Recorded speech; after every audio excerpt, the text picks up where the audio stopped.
have at UNEA that will be discussed by member states is looking at gathering information and assessment of deep sea mining and research that would have been done in the past by different research institutions, technical entities, or countries from around the world.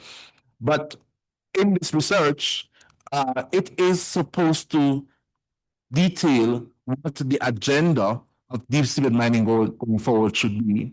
And so, we are having this conversation. We want to hear its perspective, both from an indigenous person perspective, but also from the perspective of somebody that is familiar with the Pacific Ocean and, its people. And so I'll hand over to you, so you can, give us your background and, your varying views. Well, thank you to each and every one of you. So yes, I'll be speaking on behalf of the Indigenous Peoples Major Group, but first and foremost, I'll speak for myself and my families. As Tongva peoples, as Chumash peoples, we're ocean people. The ocean is very much a part of who we are. It was not just where some of our clothing came from, our food, it was our economy. The shells were part of our economy. So the ocean is very much embedded into our very way of life. Many of the ocean life, known as like the dolphins or the whales, are looked at as relatives to my people, based on our creation story. So it's very important for me and my families and my communities when we're talking about deep sea mining. Again, I said in the last session, like, deep sea mining is a part of a lot of the just transition conversations to renewable energies and those minerals that are being extracted and raw materials. And we need to be constantly aware of the impacts that it has on our oceans, and to ourselves as human beings, that we coexist with our environment. We're we're one and the same. We're not separate from our environment. And so for the Indigenous people's perspectives, we have a few key points. And first is that we urge that Indigenous peoples and our knowledge systems must be recognized as vital to shaping the global frameworks for deep sea governance, as it has been demonstrated that Indigenous stewardship, sophisticated ocean tools and navigation techniques, and ecological knowledge have improved our ability to understand the ocean and provide critical insight for protecting marine ecosystems and preventing further degradation. Centuries of Indigenous observations and management have fostered and preserved ocean health. Again, we're all traditional people. What I always say is that what makes founded science is trial and error and recorded history of it. And that's Indigenous knowledge, that's Indigenous science, because we can say for generations what has worked and what hasn't worked. Third, we support a precautionary approach, urging India to establish a moratorium on commercial deep sea mining until independent scientific and Indigenous evidence, robust rights-based environmental safeguards, and inclusive decision-making frameworks are in place. Deep sea ecosystems pose a risk of irreversible damage to the marine ecosystems, biodiversity loss, and disruption of ocean carbon storage. The protection of deep sea ecosystems must not be compromised for short-term economic gain. Fourth, Indigenous-led monitoring networks should be established in collaboration with UNAP, scientific institutions, and ocean governance bodies to co-design observation programs, training, and data sharing systems that unite Indigenous knowledge, our science, and Western scientific knowledge. These partnerships ensure sustained holistic stewardship of deep sea ecosystems while respecting Indigenous sovereignty and knowledge systems, strengthening conservation, and ensuring sustainable stewardship. So we call for the formal inclusion of Indigenous peoples in future and dialogues on deep sea protection. Our active participation is vital to ensuring that ocean governance reflects the values of respect, reciprocity, and balance that sustain the health of our planet. The deep sea connects life on Earth. It is part of our shared future and collective responsibility. By embracing indigenous knowledge and leadership, we ensure the planet remains a source of life, not exploitation, for generations yet to come. Again, I'm here for my children and my children's future, which I'm sure all of you are. And I've said this every time I speak to youth, is for you to continue to hold accountable those in these kinds of positions of decision-making processes, accountable for what they do and do not do today. So, yeah, thank you. Thank you very much, Frankie. I think you would have covered basically an entire overview of what deep sea mining looks like for indigenous peoples. I think one conversation that we've seen, particularly as relates to deep sea mining, is the concern of both from one set of parties on the environmental impact deep sea mining, while others view deep sea mining as an opportunity, one as an economic opportunity, but also as an opportunity to support, new emerging industries such as for AI technology, advanced technologies, transport, electronic vehicles, and so this resolution that is being proposed by Vanuatu at this point in time is to give an assessment or give UNEP an assessment in terms of the work that they do and to capture the information that is available around the world to see what is good, what is not bad, where are gaps, and how this should shape whatever discussions are happening now on deep sea mining in Jamaica. So I'll move on. Thank you, Frankie. I'll come back to you at some point. And if you have any questions, there'll be an open mic segment for persons to raise concerns, raise pointers as well, so that we can have further concerns and discussion about this new and emerging topic for some, but also on the issue of the need for protecting the common heritage of humankind, which is our oceans. To Jose, who's here, Samuel, who's here with us as a young person, an active young person, and I said to you, he would have had some backgrounds before. And Samuel, I want you to give us just a brief view of the interlinkages between deep sea fisheries and other issues, which which impacting on the environment, but also can be seen as an opportunity for us to engage with different communities to solve many of the issues as it relates to, just environmental governance in a sense. Over to you, Samuel. Thank you, Mario, for the question. It's a question that actually goes way above my pay grade, but I'll try to answer actually because we in the Global Youth Climate Challenges Lab, we will now redirecting our attention to the issue of ocean-based climate action as well for next year. Because last year we have been very focused on startup innovations and then food systems as well as energy. But I have put and I have advocate and I will be promoted to deputy director also next year. So I would like to say that for us, the young people in Asia, it's an area that has so many gray areas. What I'm saying is, as youth, we certainly want to advocate for sustainable resource management, but at the same time, we do realize that with the adoption of BBNJ, countries like Indonesia will be leveraging BBNJ to also explore options for deep sea mining, for instance. I can definitely say this because based on my experience also dealing with this in the government, when we're trying to explore this area of deep sea mining, we have to see, in my country particularly, whether Indonesia have autonomy or not to conduct deep sea mining in any particular water territorial. So that's the first point. And the second point, I think I would like to recall the Archipelagic and Island States Youth Declaration that actually I worked on in the year 2023. and with you also as one of the delegates participating there.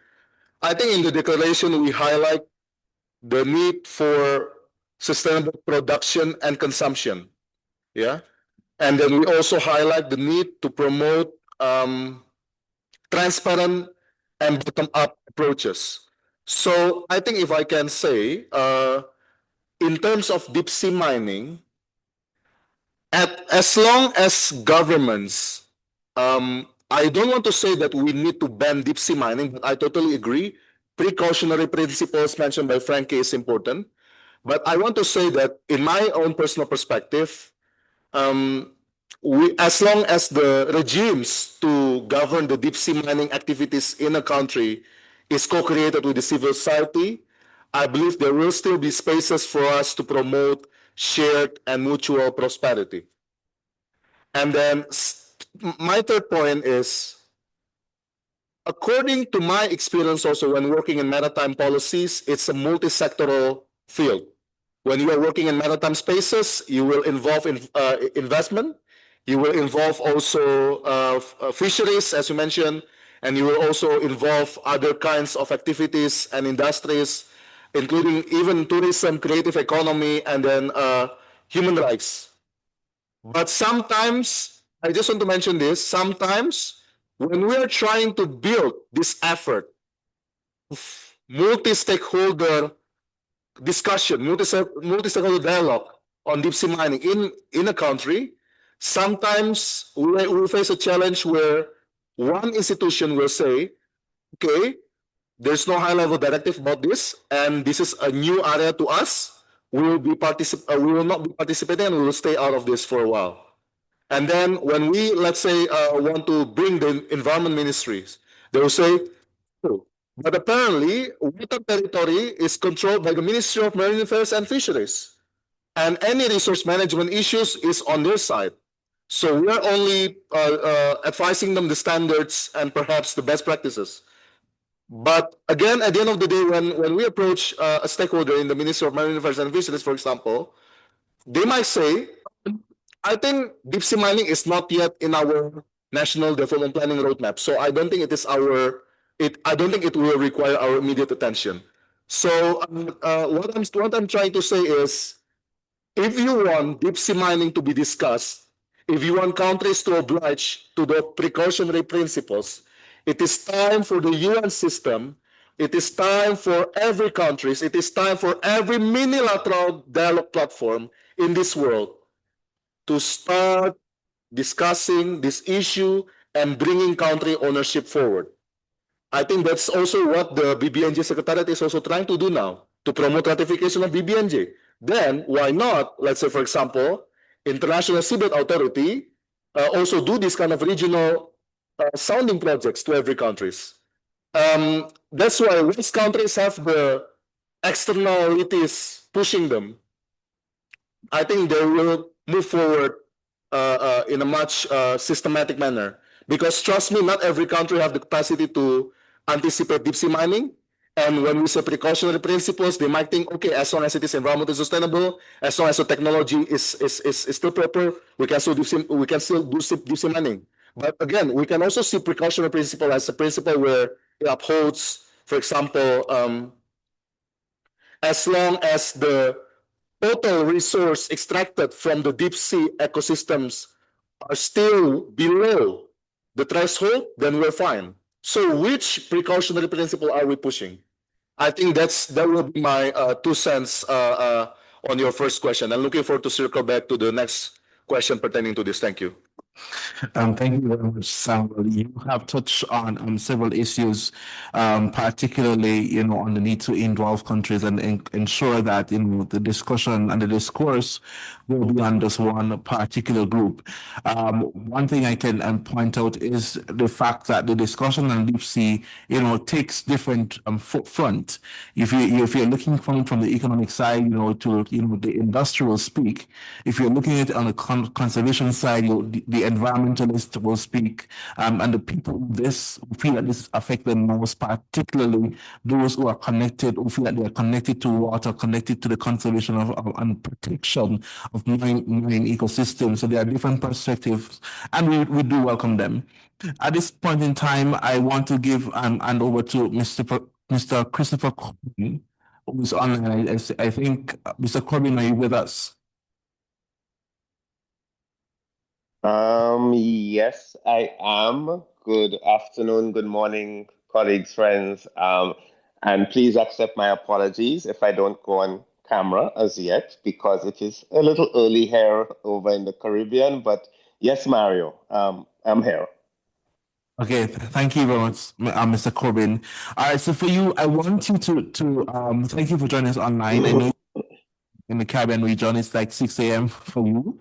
So the discussion I want to bring I want to bring you up this time for you to, give us a bit of, understanding of sargassum seaweed. And this many of the people in this room may not be aware of sargassum and its impact on the Caribbean region and other regions around the world. And so I want you to give us a bit of understanding of what is sargassum and why is this, resolution currently that is, that was proposed by the Dominican Republic is important to us in the Caribbean, but also as it relates to an overview from your perspective as someone that's, is engaged in ocean processes across the region. I'll hand over to you to just give us a little feedback and more understanding of why this is important. Thank you again, Mario, and again, good afternoon to everyone. As my name is Chris Corbin, I'm the coordinator for UNEP's Cartagena Convention Secretariat, which is the Regional Seas program that covers the wider Caribbean region. And we are part, of course, of a much broader family of regional seas conventions, action plans that all work towards one common goal, and that's safeguarding our ocean and and protecting our critical coastal and marine biodiversity. So let me acknowledge all the youth representatives. Let me acknowledge my colleagues from UNEP. You mentioned Valeria, who we do work extremely closely with. And I think really want to congratulate the entire group for convening this, looking at the common heritage of humankind. I want to, yes, focus on maybe two particular ones. I will emphasize more on the sargassum, as I know there's someone who's going to speak about coral reefs. But the idea is that these are just two critical ecosystems that really reflect why we need to look at ocean governance in a more integrated way. Sargassum arrives uninvited, piling up on shores, not just in the Caribbean, but also in West Africa, disrupting lives, disrupting tourism, disrupting fisheries, and signaling a more fundamental problem of nutrient pollution, of warming seas, and of climate-driven shifts in ocean dynamics. So essentially, we have something which is a natural occurring coastal and marine habitat, but because of pollution, because of climate change, because of changing circulation patterns, because of warming, they're now creating a major significant socio-economic impact. And then you have something like coral reefs, which for those of us who live on islands or who live in coastal areas, they represent the architecture, the living basics for our marine biodiversity and continue to be the most threatened ecosystem on Earth. So I think from the standpoint of regional seas, of conventions like us, the reality is that ocean governance is not just a theoretical issue. It is really something that requires joint and urgent attention. We in the Caribbean have been working very much on the issue of sargassum in terms of trying to identify the sources, the concerns, and trying to promote some form of regional and global action and recognition of this as a problem, not just as a regional problem, but also because of the importance of bringing together scientists, stakeholders, youth, in terms of finding out what are the most appropriate solutions. And I just want to end then by making a link with what the Dominican Republic as the proponent has put forward, but which applies more broadly to a number of the challenges that we are facing in the ocean space. And that's how do we transform many of these challenges into opportunities. We've heard talk about the blue economy. We've heard talk about more sustainable use of coastal and marine resources. So we always have to think that how are we going to now confront some of these challenges, but within the context of ocean-based and blue economies, within the context of long-term sustainable use, within the context of the new opportunities that we have through the BBNJ agreement, through the global biodiversity framework, through the ongoing plastics negotiation. So it's really a multiplicity of areas of focus. The ocean crosses all of them. I myself will be in Nairobi at the ending of next week, so I'm hoping to look forward to seeing some of you there. But I hope that at least just gives you an idea about why we need to continue the momentum on ocean-related issues. We had very strong ocean resolutions at the last UNEA, and we're looking forward now to see how we can build on that momentum at this one. Thank you again so much, and thank you for giving me the opportunity just to share a few perspectives.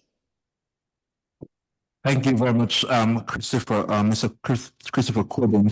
Mr. Corbin is the head of the Cartagena Convention, which is one of the administered regional seas program, which focuses on the wider Caribbean region. We have a video that we wanted to play for you to get a basic understanding of seaweed and its impact in the wider region. And so I'll hand over to the team for them to show that video. Yucatan Peninsula, known for its magnificent beaches and clear waters. There's a problem piling up on the shores. Since 2011, a brown seaweed called sargassum has been drifting onto the beaches of Quintana. In 2019, it got so bad that local officials declared a seaweed emergency. In a region where tourism makes up nearly 90% of GDP, piles of sargassum are contributing to an economic and ecological disaster. Nos dimos cuenta de que el sargazo generaba malos olores. Hemos visto lo que se conoce como marea marrón y lo hemos visto extenderse 200 metros hacia el arrecife, donde el agua ya no es más turquesa, es totalmente café. So sargassum support biodiversity, but these abnormal blooms are creating huge problems. Sargassum overgrowth smothers fragile coral reefs and disrupts fishing. It decomposes, it releases chemicals that risk health and marine life. This problem is connected to a much larger issue, the strain we're putting on nature. Deforestation, nearly 90% of which is driven globally by agriculture, creates soil erosion, which washes nutrients out to sea. Pesticides and fertilizers in agriculture runoff add to the problem, with about 80% of nitrogen used lost to the environment. Together with warming seas from climate change, it creates conditions for sargassum to thrive. Today, giant patches of sargassum can be seen from space. So what can be done? In Quintana Roo, the aim is to keep tourists coming to the region and make a profit from the seaweed and protecting marine biodiversity. La gran oportunidad justamente con el sargazo es, por un lado, el evitar la contaminación que genera el sargazo y convertirlos en una oportunidad de negocio, en una oportunidad también de crear una nueva industria. At the processing facility, workers transform the sargassum into sustainable products like eco-friendly fertilizers, products for cosmetics, and vegan litter. It doesn't address the root causes of the sargassum problem, but it does address some of the impact. Ya el hecho de poder quitar esta cantidad de sargazo de manera responsable y llevarla a un proceso de transformación y aprovechamiento es una gran ventaja, es un gran respiro para todos los ecosistemas marinos que tenemos aquí en estas costas. Quintana Roo is part of Mesoamerica. The region is the third largest biodiversity hotspot in the world, and its reefs are home to thousands of marine species. For coral reefs is supporting small and medium-sized enterprises to combat local drivers of coral reef degradation and scale solutions. The objective of the program is to leverage $60 million in commercial and private capital to develop financial mechanisms which improve management of 60,000 hectares of coral reefs and increase resilience for the coastal communities of the 3 million people. Mexico has signed on to the growing Montreal Global Biodiversity Framework, agreement driving action to halt and reverse nature loss by 2030, as the necessary funding. Commitment highlights the need to scale local solutions that combat biodiversity loss and support sustainable livelihoods. We've seen many great examples of where the private sector can be part of the solution. With innovative, market-based initiatives that benefit both people and the environment. Quintana Roo's sargassum problem can only be solved by addressing the root causes, reducing deforestation and keeping agricultural runoff out of our oceans. As long as the brown tides keep washing up, a growing industry will help to keep its worst effects on the local environment in check. Thank you very much. I think you would have had a basic understanding of what seaweed is if you've never known about it and its impact on the Caribbean region. So for us, we considered this as the an influx in seaweed sargassum on the marine environment. And so when you look at it in the region, you would have seen that it has different impacts. It has the impact on the fishing industry. It has impacts on just the management of for beach lines. It has impacts on the tourism industry, but also the issues as relates to this oil spills or spills in the region. Because when, for example, in Jamaica, when there is spilling or influx of sargassum, people see the substances and think it's something as a not knowing that it's actually seaweed, and that recently happened in the region. But I see we have Valeria. I think I want her to give a very good perspective on just the regional seas and the UNEP's work in as well as the regional seas across different programs. I know there's issues as relates to the implementation of the regional seas, particularly as relates to the program and the work that they're doing. So you can your work, whatever work that is being done by regional seas, particularly now at UNEP, and how these are going about as relates to governance and the structures. And from your perspective as an ocean specialist, you can also look at all this linked to new multilateral frameworks such as the BBNJ, which I know we're very, very passionate about as well. So I'll hand over to you, Valeria. Thank you so much, Mario. You can hear me? Yes. So yeah, my name is Valeria. I'm representing UNEP Regional Seas program here. Thank you for inviting me.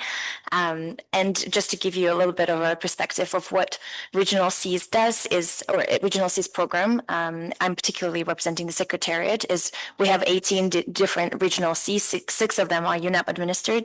You have just heard from Chris Corbin, who is our representative from the Cartagena Convention, which is one of the UNEP administered regional seas. And then we have 12 that are non-UNEP administered. And so each one of the regional seas has their own mandate.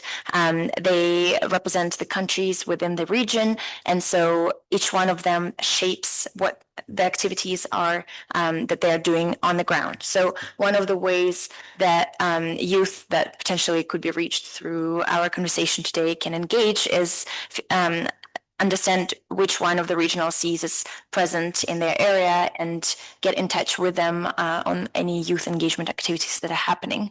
A few of the things that are currently in focus right now at the regional seas in the program in the Secretariat are, of course, the Biodiversity Beyond National Jurisdiction, the High Seas Agreement. It is coming into force on the 17th of January, which is a big achievement. We all know that. And there are lots of ways for youth to be able to engage with that. I'm sure you have already heard from the High Seas Alliance. They are organizing a big event across anyone who would be interested in participating.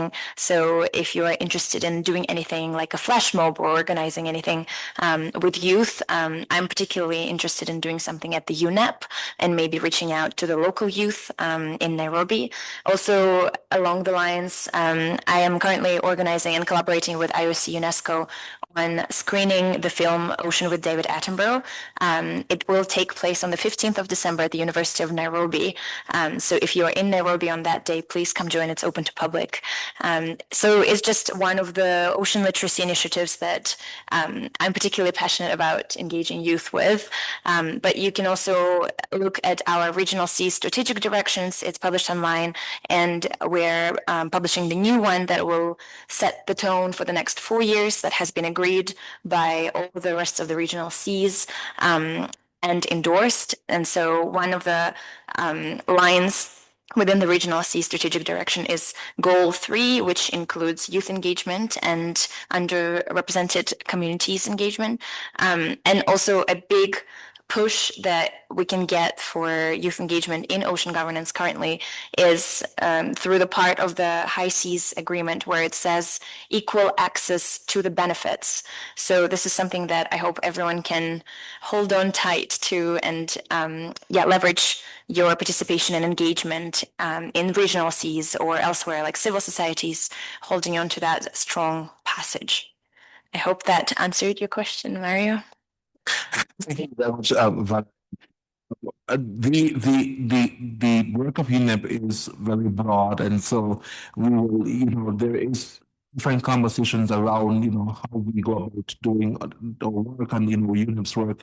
And so, for example, looking at the BBNJ, something that is always very important to us. And with this new enforcement and, and the work that you've been doing, new work that's on, that's coming forward with this enforcement of the BBNJ, I think it is very timely. And given that, and I'm using the opportunity to link this UNEP work with, work that are ongoing. So people are literally trying to see how they can look at deep sea mining. How does deep sea mining impact, the BBNJ, which is the Biodiversity and National Jurisdiction Treaty, which is particularly looking at ICs. And of course, deep sea is going into the ICs, right? So there are linkages between the work. And so this conversation is very important.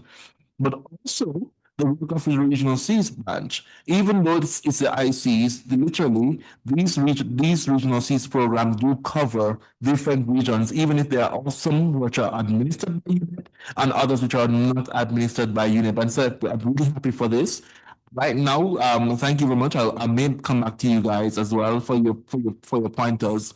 I'll hand it to Mr. Nicholas Key here, who will give us a background on coral reefs and its importance. He's from Jamaica. He does work on coral reefs in Jamaica. So I want to give him for him to give you some perspective as well on the importance of coral reefs to us.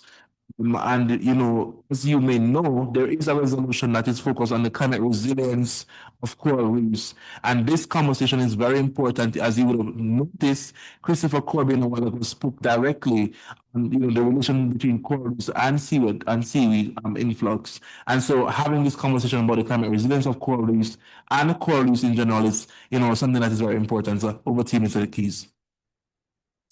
Sure. Afternoon. So for the past few years, I've basically been doing somewhat of an expansive research exercise with trying to understand how it is that our oceanic ecosystem is affected by the things that are growing within it. So during that time, we basically established ocean farms in Jamaica. And so what that looks like is growing things like seaweed and oyster, sea cucumber, seagrass, that would basically enable the flourishing and the thriving of an oceanic ecosystem around the coral reef. So we particularly took that specific approach because coral reef in and of itself can't exactly thrive on its own, based on the extreme degradation of this type of biodiversity. You find that you can't just try to plant coral reef because of the extremities that it's currently facing. So from coral bleaching to the pollution in our waterways, to the influx of sargassum seaweed, they all play a role in how fast or how slow a lot of these organisms grow. So the general approach for us looking at the entire ecosystem is to ensure that we not only isolate the problem with respect to bleaching and coral degradation to itself, but we want to ensure that we put in place better frameworks and practices that encourage the growth and expansion of and healthy expansion of our oceanic ecosystem. Coral reef for us in the Caribbean context, and even also specifically Jamaica, is extremely important because majority of our GDP is reliant on tourism. Tourism is pretty much a backbone of our entire economy. So much so that because of the recent hurricanes that just passed, a lot of the ecosystem is pretty much shaken up. And coral reefs, of course, damaged due to disasters like this. And so when we think about restoration and regeneration, we have to put in context that these things are not isolated. The ocean isn't isolated. Oil spills in far distances and ocean, different oceans aren't isolated. It affects our region, it affects us as small island developing states, not just within Jamaica or in the Caribbean, but across the entire Pacific and other small islands in Africa. And so it is pretty much that the global south is pretty much as parallel of all of these I guess all of these extremities. And we have to kind of switch modality from thinking of the things that we need to protect, like coral reefs, as a nice to have, to a need to have in order for us to thrive and thrive together. Thank you very much, Mr. Nicholas Key. The discussion on coral reefs are important, given the fact that coral reefs are like early warning system, and it also protects many of our islands as well. So it given its need for islands to survive and the survival of islands and the protection, the conversation on the climate resilience of coral reefs and the need for protection is very much timely. But now I turn to Zahir, who will, from our side, give a broad perspective on the active role of UNEP in supporting youth engagement in the past few years, currently, and of course, I want to hand this over to you so that you can give us a very broad view, particularly from the civil society perspective of UNEP as a UNEP staff. So I want you to just give us a view of UNEP and the work of UNEP in terms of supporting youth engagement. Thank you, Mario. So yeah, as he mentioned, that I'm Zuhair and I work at the Governance Affairs Office and for the civil society, obviously. So I think the question is very vague for me. Most of the people they spoke about ocean, and I'm given something. Not sure whether it's interesting for people to listen to, but I'll try to make it interesting. But yes, so for us, UNEP, it's very important to engage non-state actors because environment is something that only the member states cannot do work on, only UNEP cannot do work on. We need all the non-state actors who are facing all these issues and defending the environment, protecting people's human rights and bringing up those issues in the policy making. So that's why we have a system called Major Groups and Stakeholder System applied for the engagement of non-state actors in the UNEP processes, which is primarily the UNIA, where we are sitting all at, and UNIA's governing bodies, the 9 major groups. Obviously, we have a CYMG, Children and Youth Major Group, who is hosting this event, and then we have my co-panelist, Frankie, is from the Indigenous Peoples Major Group. We have other 7 major groups for different stakeholders, women, farmers, and so on. And all these actors, they're not coming out of the blue, right? They're coming with the knowledge and the practice, the indigenous knowledge and the scientific expertise and everything. And obviously, the most importantly, the living experience. Because all the environmental issues are felt. If I talk about ocean, coastal erosion, if I talk about coastal mangrove destruction, if I talk about deep sea mining, issues related to deep sea mining, if I talk about ocean acidification or pollution, all these are felt by these groups, right? By the children and youth, indigenous people. But many of these groups are involved in tackling on these issues on ground with their knowledge, information, traditional practice, and indigenous knowledge and science. So they are doing this. And that's why for you, I mean, at UNEP, we have this system where the accredited organizations who are in consultative status or observer status with UNEP, participating in union, they're organized in 9 major groups. One of them are children and youth, and then they're organizing this event. But I hope that I'll get another questions to respond to. This is very basic. Thank you. Thank you so much, Zoya, and also Mario and our speakers for the great share, and also all of us for joining us this afternoon. I would like to maybe add on what Zoya has said and probably maybe come with a question.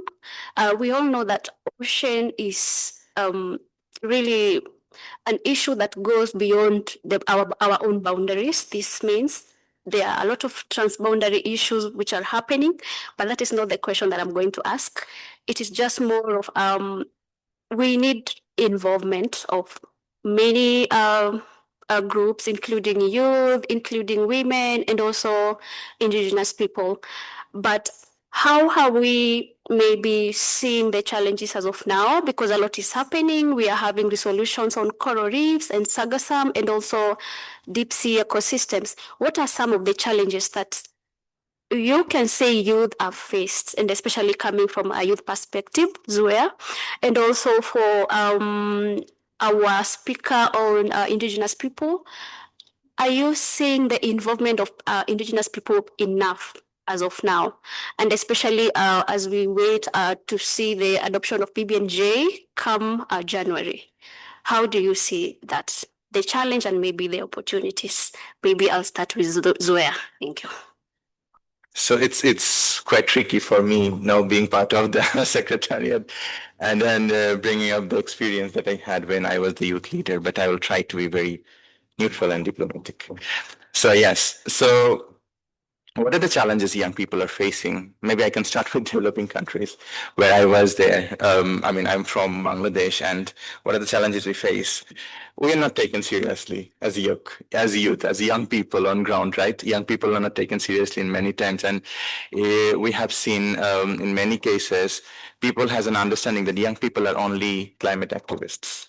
So that is the thing, that is the perception, the wrong perception of young people. But we have specialist, ocean governance specialist just sitting next to me, who is doing great work, who has been contributing to protecting marine biodiversity. We have many other people. We have Mariana just sitting opposite, who is education specialist, who is doing great work. We have many other young people who are leading with examples, and they're doing great work. And many of the cases, there's also, I think, not a good understanding among the people what youth means. What is the definition of youth? That we now perhaps we are now going to negotiate on the resolutions that we have on children and youth. But that is the understanding, I think, that we need to clear. Secondly, we don't have enough resources for young people for exploring their potentiality, to implement their actions, and to get exposure to the global communities. So we have some people, we have maybe not even 1% of the global young population on this room or perhaps on this compound who has come together to participate in the Youth Environment Assembly. But we have more and more people who are working in the coastal communities, who are part of the indigenous communities, who are part of different other groups. They are facing all these issues. They are defending every day. They are coping up with them. They're coming up with adaptation strategies. So those information needs to be informed. And if we can inform all this information, we can inform the negotiations, all those things, the sufferings, the experience, the expertise, the knowledge, the science, and the evidence, then I think the policy making becomes more ideal. And that's what we try to do from UNEP side. We provide this framework of major groups and stakeholders where we engage with non-state actors, we bring them in, but obviously we also need support from member states and stakeholders to bring them up to this global platform. Over to you, Frankie. Yeah, that's a good question.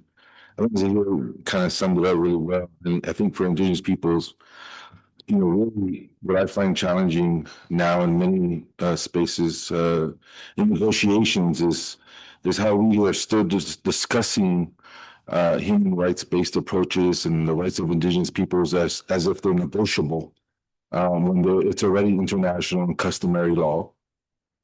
And so the challenge is how do we have states honor their obligations to those conventions and treaties and to international law to make sure that there is proper inclusion of participation and engagement of indigenous peoples, upholding the Declaration on the Rights of Indigenous Peoples, our free, prior, and informed consent, our right to self-determination and governance. I think that in many of these spaces, indigenous peoples are seen as rights holders, rightfully, in many, and in some human spaces we are not, and we're looped in with the observer, overlapping levels. And I think that that needs to continue to be discussed and addressed and rectified in many of the spaces that we're in when it comes to decision-making processes that impact our lands, territories, and resources. I think that we fail to realize sometimes that upholding that international law is, it's not something where, where some might say that are in support of like deep sea mining for economic reasons. It shouldn't be at the expense of people's, their well-being. That's where FPIC comes in, right? Free, prior, and informed consent is essential. It allows communities to weigh economic needs against cultural survival and environmental protection and intergenerational well-being, right? And to make decisions free from pressure, exclusion, and false promises that we have seen time and time again. And so it's not about pro or anti. We're talking about deep sea mining anyway. It's about ensuring that any development in indigenous territories and it's in a rights-based approach, sustainable, equitable, and decided by indigenous peoples themselves when it comes to decision making in their lands and territories, but not imposed because of just economic, desperation or external narratives, right? I'm talking about GDPs and things. I think again, we have to ask ourselves at what expense, right?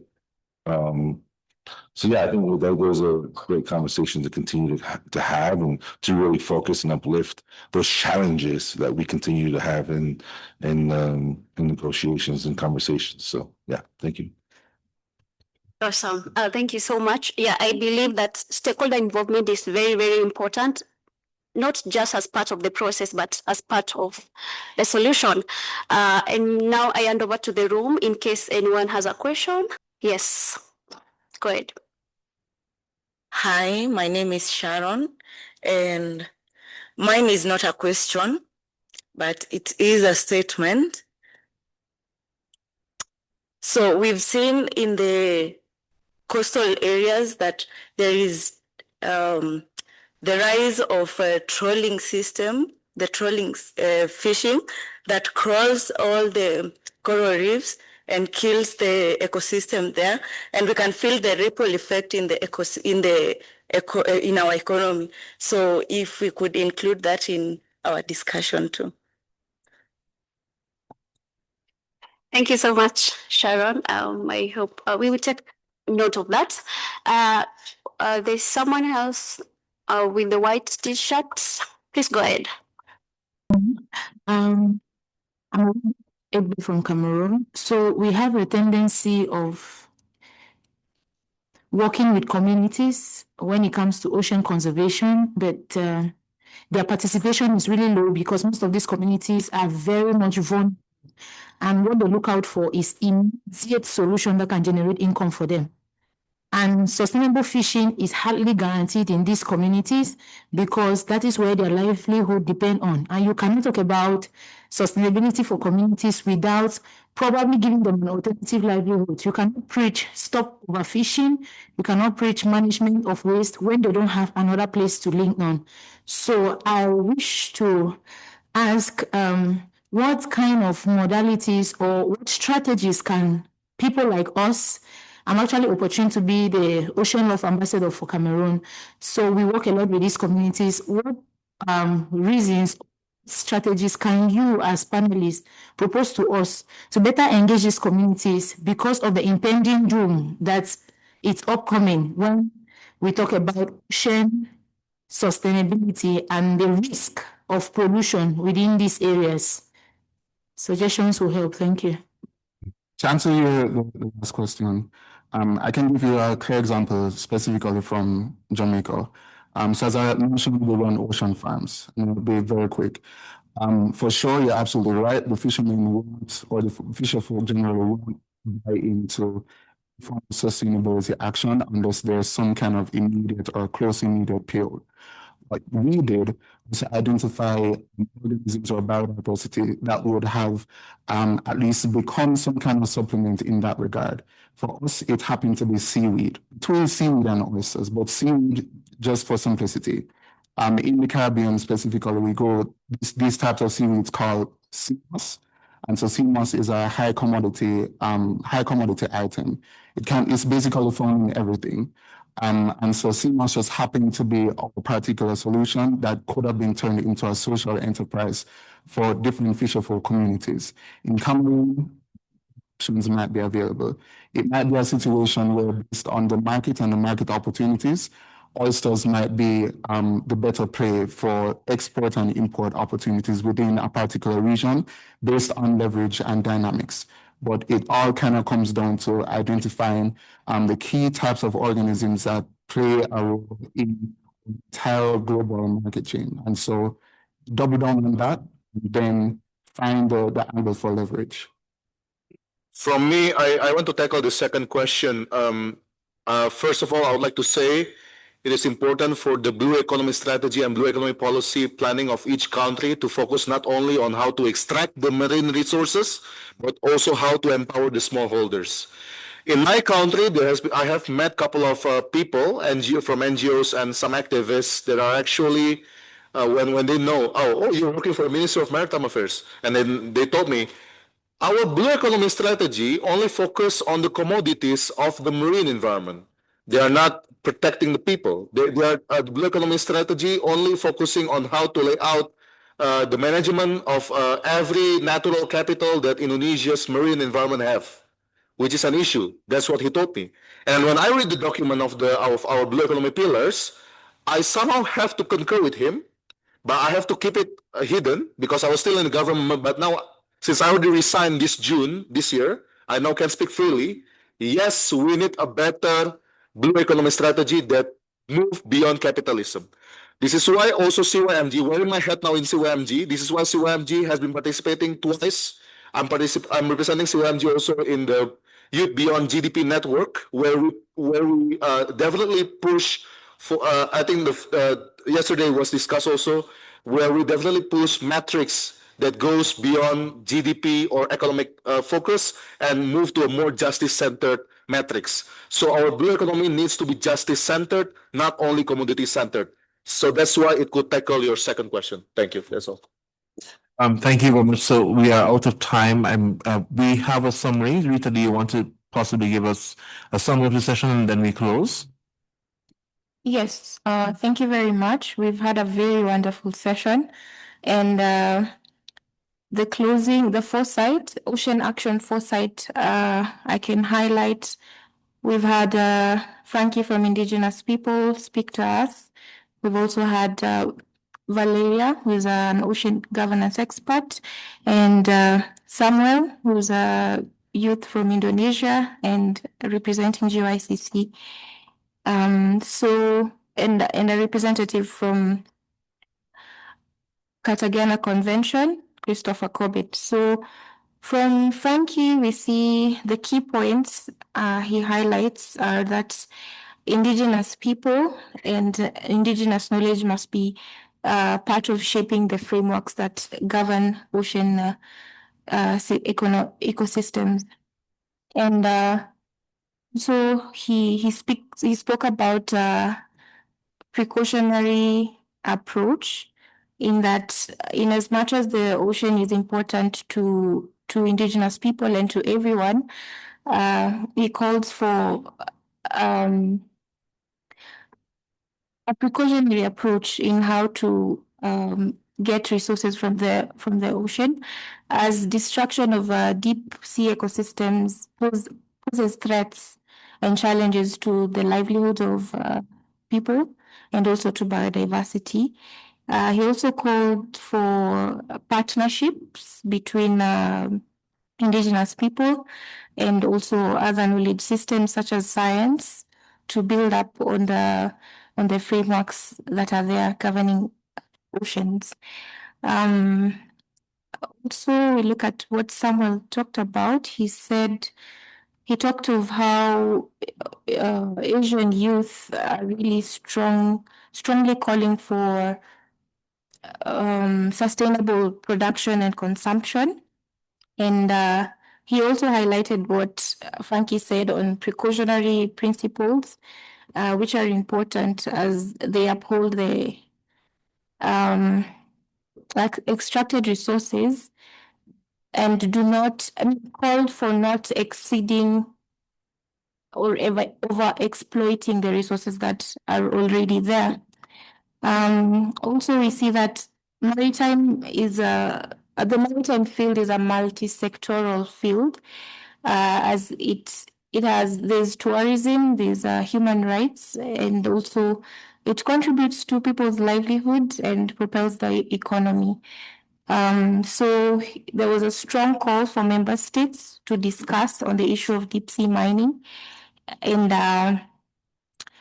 although there is no firm governing body at the moment that can govern, only ministries and fishery ministries. This is an example from Indonesia, and from Caribbean we see the sargassum influx is a real challenge to the livelihoods of people and tourism, and so there's a call for and as I sum it up, I can talk about also what we saw UNEP's work in engaging youth through different accreditation of organizations to give directly into the processes of policy making and lived experiences that are brought in by the individuals from organizations, inform on what policymakers can decide. And finally, I think what really stood out is the inclusion and involvement of indigenous people and youth. And also, finally, the ocean specialists talked about youth leveraging on the regional conventions within their areas and looking at how they can tap into opportunities. Like now, in January, the BBNJ is going to be put into force and youth can engage. So look out for the call to engage and sign up events that you're carrying out. Yes, thank you. Thank you very much. So that is the end of our session for today. I want to thank each and every panelist that is here and for even showing up. We're running out of time, so if you have any questions, you can meet us on the outside, and we'll have more. We'll answer them for you. But thank you. That is the end of today's session. Have a good everyone.